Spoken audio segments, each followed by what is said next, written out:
France, on t'a surtout connu pour ton rôle de professeur de danse dans la 10e saison de la Star Academy, mais c'est un danseur international. Yes. C'est un monstre. En danse, t'arrives avec lui sur un dance floor, frère, tout le monde se pousse. Et Yanis qui arrive, c'est fini, je vous le dis. J'ai adoré, moi, l'année dernière, t'étais ma star. Tu me l'as dit, je sais. Mais t'étais ma star là-bas. Donc quoi, cette année, on va pas te voir? Non, on va pas me voir cette année. Non, mais attends, mais qu'est-ce que c'est que ce délire-là? C'est un délire. Non, mais mon Yanis, c'est pas possible. Qu'est-ce qui s'est passé là? Qu'est-ce qui s'est passé? T'as dit dans une interview que la saison avait été particulièrement éprouvante. Oui, j'ai fait... Tu sais ce que je te propose? Vas-y. On va faire un truc. Allez. On va faire la fausse interview. Donc là, tu vas redire que c'était éprouvant, tout ça. Ouais. Et après, on fera la vraie où tu nous diras les vraies raisons. Donc, donc c'était éprouvant pour toi. C'était très éprouvant. Non, j'ai fait comme un petit burn-out en fait aussi. Ouais, parce qu'il pendant paraît que... pendant l'émission. Tu partais à 7h de chez toi et tu rentrais pas avant minuit. Ouais, au plus tôt. Et donc, t'as même fait une pelade. J'ai fait une balade, ouais. C'est vrai? Ouais, j'avais un petit trou dans la tête, donc tout le monde me disait dans les commentaires, mais qu'est-ce qu'il a à se toucher les cheveux tout le temps? C'est parce que j'arrêtais pas de mettre ce côté-là, caché. Et là, elle est partie, la pelade? Elle est partie. Bon, très bien. Non, t'as fait beaucoup de crises d'angoisse pendant le tournage de l'émission aussi. Ouais, j'ai commencé à partir du Prime 3, non.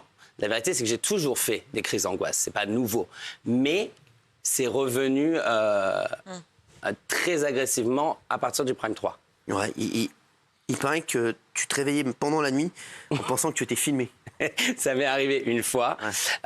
La première semaine. Mais en fait, ce qu'il faut comprendre, c'est que c'est très bizarre. Une émission comme la Starac, on est à la télé tous les jours. Ouais. On a la quotidienne. On n'a pas juste le prime time tous les samedis. On a la quotidienne tous les jours, plus le prime. Donc toute la semaine, tu es à la télé. C'est une tannée. Et on est entouré. Ça doit être très dur d'être à la télé. Non, mais nous, on est toute la journée. Je veux dire, au château aussi, c'est filmé. Je veux dire, on est filmé non-stop à partir du moment où on rentre dans cette machine. Donc, la première semaine où j'ai dû un peu m'adapter comme ça, c'est vrai que la nuit, j'avais un peu...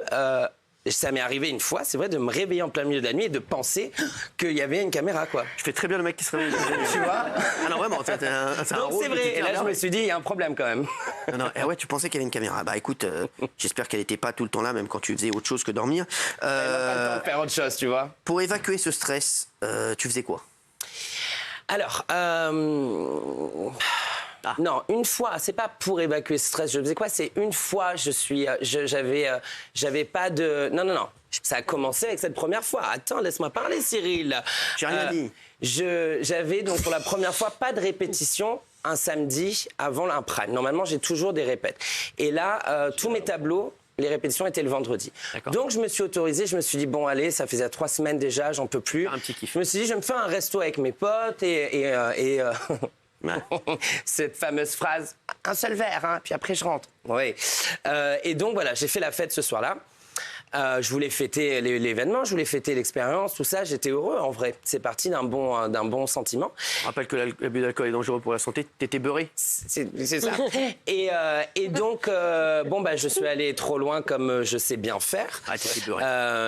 Ouais. Et donc, c'est vrai que je suis arrivé le lendemain avec une vraie gueule de bois, quoi, vraiment. Ouais. Et donc, c'est le fameux prime où j'ai donc ces lunettes Dior. Ah bah oui, c'est ça. On peut les mettre, s'il vous plaît? Merci. Merci, c'est rien, c'est une petite photo à mettre, merci. Voilà. Ouais, donc là, t'étais beurré, là. Non, j'étais pas bourré, la gueule en biais. mais j'étais en vrai lendemain de soirée, ouais, vraiment. Ouais. Et au final, mais ça ne m'a pas... C'est ça que je souligne quand même, c'est que ça a été finalement le prime que moi... dont je me souviens le plus au final, parce que c'est celui où j'ai le plus kiffé, c'est celui où j'étais super spontané, j'étais vivant, je suis monté sur la table, du coup j'ai eu aussi, pardon même mon langage, mais j'ai eu les couilles de porter cette tenue et d'assumer les lunettes et tout, et je pense qu'il y avait un truc où je crois en général beaucoup de couilles, je te le cache pas, Yanis, c'est pour ça qu'on t'aime aussi. Non mais c'est vrai. Il paraît que tu as mal vécu ton passage au Energy Music Awards. Oui, alors c'est vraiment là que tous ces... Le déclencheur, en vrai, c'est ça. C'est-à-dire que... Il y a eu un avant et un après, quoi. Je suis sûr. Oui. Il y a eu quoi, là-bas? Donc, en vrai, c'est ça qu'il faut vraiment souligner, c'est que c'est même pas, en fait, pendant la Starac que l'expérience... que quelque chose a vraiment tourné, c'est vraiment cette soirée-là au Energy Music Award où j'ai très, très mal vécu. Alors là, il faut savoir, juste pour remettre dans le contexte, je suis dans la 6e semaine de la Star Academy. Donc l'avant-dernière semaine, j'en peux plus. Et on m'apprend vraiment en dernière minute que je suis invité pour les NMA pour aller donner en plus le prix de l'artiste francophone de l'année. Donc moi qui pensais que c'était un petit prix tranquille vers la fin, plus de pression. On m'envoie donc la liste, il y a vraiment pas mal de nommés et tout, donc c'est long. J'essaie de faire un petit texte. Tout ça, en fait, c'est de la pression. C'est de la pression. C'est un exercice que je connais pas, parce que là, on me demande pas d'être prof de danse, on me demande pas, et c'est un exercice que je connaissais pas. J'ai voulu bien le faire. J'arrive à Cannes, c'est la folie de Cannes, et pendant les NMA, je sais pas si quelqu'un, voilà, enfin, c'est vraiment un délire. Folie, ouais. Je suis cannois, hein, mais là, c'est un délire. Moi aussi. On nous attend à l'aéroport, on nous attend devant l'hôtel, on crie, donc je sais pas, ça commence à... Tourbillon. Ouais, tourbillon, je suis pas bien, je mange pas de la journée, Non. faut le souligner, Ah ouais, pour la suite. même pas un banatage, rien. Et donc, bref, je fais mon passage. Et je sors du passage et je lâche vraiment, j'en peux plus. Ah ouais. Et je bois donc, je demande une bouteille de champagne. Ouais, bien sûr. J'aime le champagne, j'assume. Mais t'as raison. Ouais. Je rappelle, Voilà. l'alcool est Et je dangereux pour demande la une santé. bouteille de Et champagne t'es en bourré. arrivant aux loges, et à savoir que j'étais pas le seul à boire du champagne ce soir-là. Hein. Bien sûr, bah non, ton jamais le seul. Et donc, au final, je la bois un peu vite avec le stress et le fait de pas avoir mangé de la journée et toute l'expérience en général. Là, t'as eu un... Je me mets en fait vraiment à avoir une de mes plus grosses crises d'angoisse de ma vie. C'est-à-dire que c'est ingérable sur le moment. Je ne me reconnais même pas moi-même. Je peux pas le contrôler.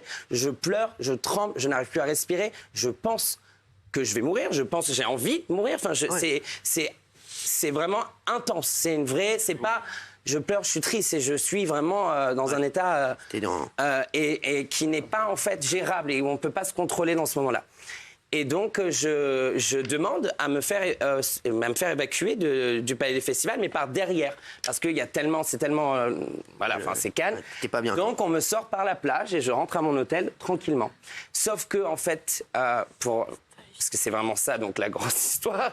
Donc désolé, c'est un petit peu long, mais c'est t'inquiète ça pas, la moi, soirée j'adore. qui a tout changé. Moi, j'adore. Et en fait, arrivé... Il revient le mec des meurtres après, là, d'hier. Non, t'inquiète pas. Non, Michel. C'est quoi, c'est qui? Non, t'inquiète pas. J'ai pas Merci. compris la blague. Non, rien à voir avec toi, c'est un mec... Michel Marie, non, pas, il sera pas là ce soir. C'était son heure, c'est pas ça. Ah, Non, il sera pas là ce soir, Michel Marie.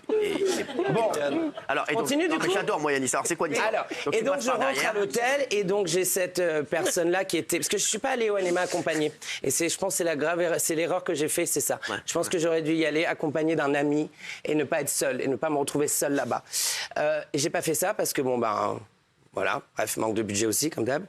Et donc, que je pensais, mais ça c'est ma très grande erreur dans toute l'aventure, une personne qui travaille donc dans la production de TF1, donc pas en démol et pas DMLS, parce qu'il y a 3 groupes, comme tu le sais, donc DMLS, en démol, TF1. Tu peux dire du mal de TF1, pas de DMLS ni de en démol. Mais on en parlera après de ça. On en parlera après non, de ça, tu parce peux que dire je du mal veux de tout le monde, j'en ai rien à foutre. Mais c'est pas le but, mais Non, mais on je en rigole, parlera moi, je peux après de dire ça. du mal de tout le monde, moi, je- Mais et donc voilà, et il se trouve que donc cette personne est au courant qu'il s'est passé ça et que je rentre dans cet état-là. Ouais. Donc m'envoie un message. En fait, moi, je pense que je me calme et ça repart. Au premier message, ça repart. Et donc, elle me demande si je veux qu'elle passe. Et je lui dis, je t'en supplie. Passe. Oui, passe. Parce que je vais vraiment T'as une question pas à bien. poser. Ouais. Et j'allais vraiment pas bien. bien. Elle passe. C'est vrai, ouais. Elle passe, elle vient. Et donc là, il y a tout qui tombe, quoi. On est 6e semaine, je raconte Même toute les ma couilles. vie, je raconte Même mes... les couilles. Non, les couilles restent en place, Cyril, t'es gentil. Non, mais je veux dire, j'ai vraiment tous les vieux démons, je parle de tout, je parle pas juste là de l'expérience de la Starac, je parle vraiment de tout, j'ai un vrai lâchage, je me lâche complètement. La meuf connaît toute ma vie à ce moment-là, tu vois. Et c'est vrai que je peux comprendre que ça fait assez peur sur le moment que je dois faire peur, parce que je faisais certainement peur, parce que j'étais vraiment pas bien, contrôlable, ouais. et moi-même, je me faisais peur. Ouais, Surtout ouais. ça. Je vois le genre. Sauf que donc, moi qui pense quand même que, parce que ça fait quand même 6 semaines qu'on travaille ensemble, qu'elle vient toujours dans ma loge, on est tu penses que copain-copine, c'est vrai. je me dis, non, mais en fait, tu sais, c'est un cocon, la Star Academy, En fait, donc elle a tout- t'as elle a- pas le temps de voir tes vrais amis. Elle a tout été bavée. Ouais, voilà. Et en fait, au final, donc, il s'avère que le lendemain, je comprends direct que tout le monde est au courant de ce qui s'est passé. ouais, c'est ça. Et en fait, pourquoi? Parce que tout simplement, tout le monde me dit, en va gros, qu'il s'est passé quelque chose au NMA. Mais moi, au NMA, je sais exactement ce que j'ai fait. J'ai fait l'émission et j'étais dans ma chambre. Ouais. J'ai pas fait d'after party, j'ai pas fait de soirée. Pas fait parce que d'after- j'ai pas pu. after party. Pourtant, c'était prévu, mais j'ai même pas pu. Donc je sais. Donc pour moi, quand on me dit c'est au NMA qu'il s'est passé quelque chose, Non, je sais de quoi on parle, je sais de qui on parle. Tu sais Directement. que c'est la meuf qui est venu te voir. Exactement. De la production de TF1 Prod. Voilà, et donc, sauf que là, en fait, c'est là qu'on m'a expliqué que du coup, le nouveau problème, c'est que là, c'était TF1 qui était au courant. Oh là. Donc, en gros, entre guillemets, si tu veux, on pouvait plus... Mais ils étaient au courant de quoi? Que tu pouvais avoir un burn-out? Qui était au courant que j'étais, à ce moment-là, en tout cas, pas stable. À ce moment-là, c'est vrai que j'étais donc en crise d'angoisse. Que j'étais en burn-out, mais non, mais je veux dire, je lui ai confié des choses, donc va savoir, moi je ne sais pas si elle a raconté juste que j'étais pas bien juste que j'étais en crise d'angoisse, ou est-ce qu'elle allait raconter ma vie, mes traumas, mon passé, je ne sais pas, parce que j'ai tout dit, je ne sais pas ce qu'elle allait raconter. Ouais, donc mais en tout cas, elle a clairement assez raconté pour faire peur. Elle t'a fait du tort. Un peu plus que du tort, même, oui. Elle t'a niqué ta vie. Non, mais ça va pas ou quoi? Elle m'a pas du tout niqué ma vie. J'avais une vie avant la Starac et j'ai une vie après la Starac. Et donc après ça, on t'a fait comprendre qu'il valait mieux que tu te reposes. Non, ça s'est pas passé comme ça. Après ça... Non, après ça, il y avait même... Enfin, moi, j'étais... on avait... Moi, je suis pas comme elle, je répéterai rien, personne ne le sait. Une canne. Non, ouais. Après ça, non, au contraire, justement, il y avait des... Enfin, je veux dire, quand on parlait au début, vers la fin de la Starac, on m'a mentionné pour la saison 2, on parlait déjà un petit peu de la saison 2, enfin saison 11. Pourquoi tu l'as fait pas, alors? Alors, justement, je l'ai pas fait au final... Mais c'était ça la grande surprise, c'est que moi je pensais en fait, si tu veux, après la Starac, j'ai dit ok, là j'ai compris que j'ai pété un câble, j'ai compris que j'ai besoin de repos, que j'ai compris que j'ai besoin aussi que j'ai été surexposé, que j'ai besoin de quitter ce monde-là un peu et de mettre de la distance et de me retrouver. Et en fait, donc moi j'ai dit ok, j'entends, je prends ma responsabilité, j'ai merdé, j'ai fait des choses. Voilà, qui sont pas forcément pro, il n'y a pas de souci. Je vais m'occuper de moi, je vais prendre tout ce temps pour me prendre en main, pour aller voir un psy, pour m'occuper de moi, quoi, de mon bien-être. Et en fait, il faut savoir qu'à ce moment-là, on est en décembre, quoi. Donc la Starac, c'est en novembre, là. Donc en fait, moi, je me dis, voilà, j'ai le temps. C'est pas comme si je te dis en 10 jours, je change ma vie et que tu y crois pas. J'ai le temps. Ok, pas de souci, pas de souci. Bon, il s'avère qu'au final, en février, on m'a mis un stop en me disant, est-ce que tu es allé en cure, en rehab? Et j'ai dit, c'est à cause de la meuf qui a tout répété, qui a dû dire que tu buvais. Mais je buvais parce que je buvais du champagne. Tu suis pas, Cyril? Si, mais donc elle a dit que tu buvais, donc ils ont dit, ouais, il boit trop, il ne fera pas la Starac. Alors tu veux que je te dise? Je sais pas ce qu'elle a dit. Je te dis la vérité. Je sais pas. On se dit tous les deux. Je t'explique. Vous le savez, Cyril, vous le savez. Moi je sais. Je sais la vérité. Ah bon? C'est la vérité. Tu peux pas la connaître mieux que moi, mais vas-y. Je sais la vérité qu'on m'a dit. Mais moi je suis là et je te dis la vérité. Hanouna, je t'explique, j'ai des ramifications partout. Hanouna FBI. Moi je te le dis, moi. Vas-y, c'est quoi la vérité? Je te dis la vérité. Mais c'est quoi, vas-y? Ce qu'on m'a dit, c'est on voulait reprendre Yanis, mais Yanis a des problèmes d'alcool et on ne peut pas le reprendre sur la Starac. Gilles Verdez, est-ce que tu as les mêmes infos que moi? J'ai les mêmes infos et si vous me permettez, je voudrais aussi poser exactement les mêmes infos, poser une petite question à Yanis. Oui, parce bien que sûr.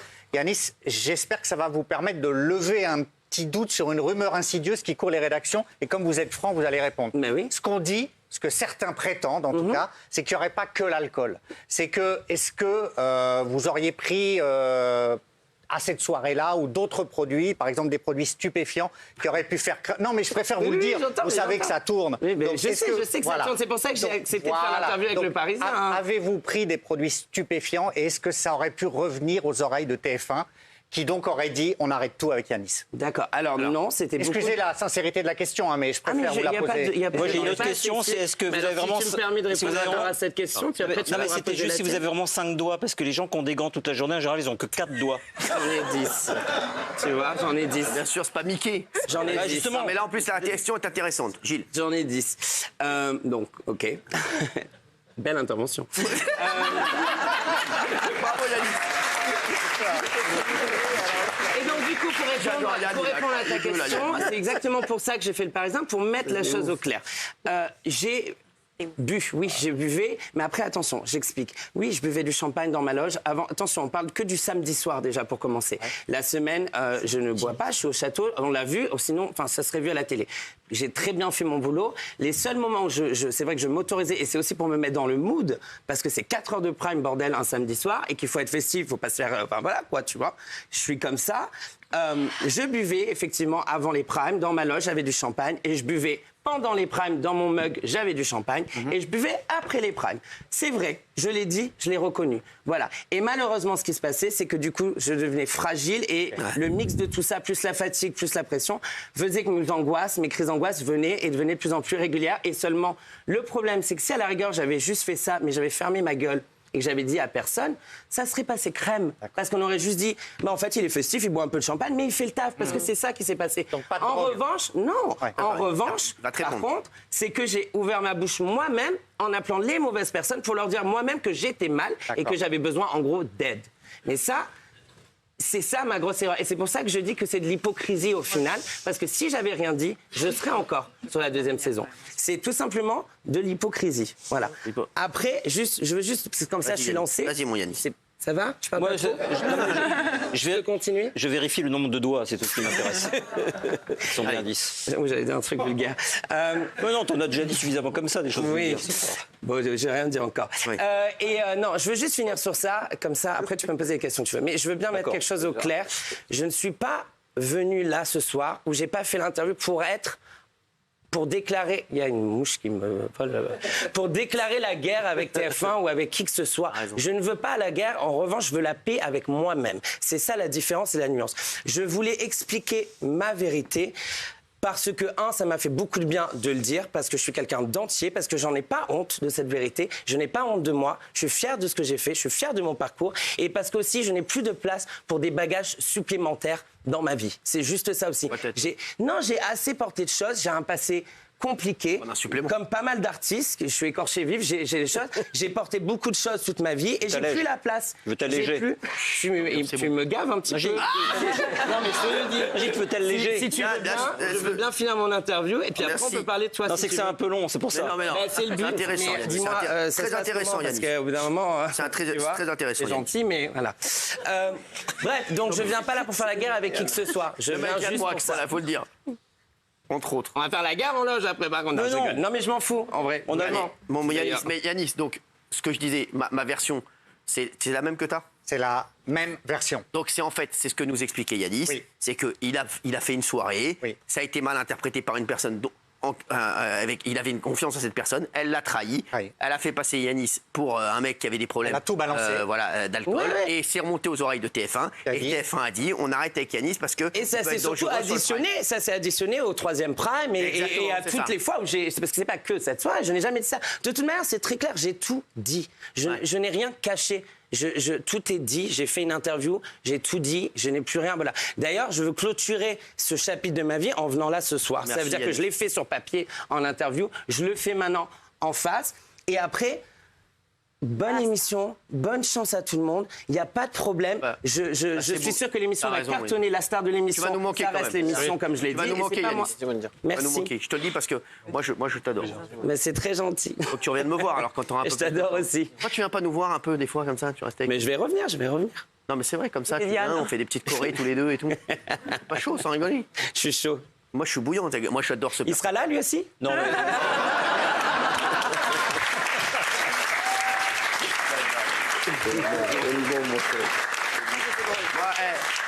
J'adore. C'est un énorme talent, Yann. Je te le dis. Et ça, moi, j'adore les personnalités comme ça.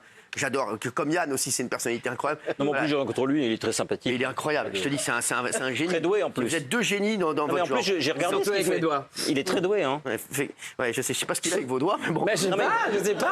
Les types qui ont des gants toute la journée, ça me crispe. Non, mais t'inquiète Comme les pas. mecs qui travaillent à Mais je l'essence. les ai pas toute la journée, tu sais. Ah, tu viens de me rassurer. Ça s'appelle la mode, ça s'appelle la fashion, tu vois. Ça me rassure beaucoup parce que ça fait psychopathe, les gars. Non, mais t'inquiète pas. Yannis, en tout cas, moi, tu reviens me voir quand tu veux, parce que je Mais avec plaisir. Non, mais et merci de me recevoir et merci à chaque fois d'être bienveillant au Je te final. recevrai toujours, et si tu veux venir même avec nous quelques fois, ça sera un plaisir. Eh ben avec plaisir. Je kifferais que tu viennes un peu nous voir. Franchement, j'adore. Avec plaisir. Voilà, et puis si tu peux relooker 2-3 personnes ici, ça m'arrangerait. C'est catastrophique.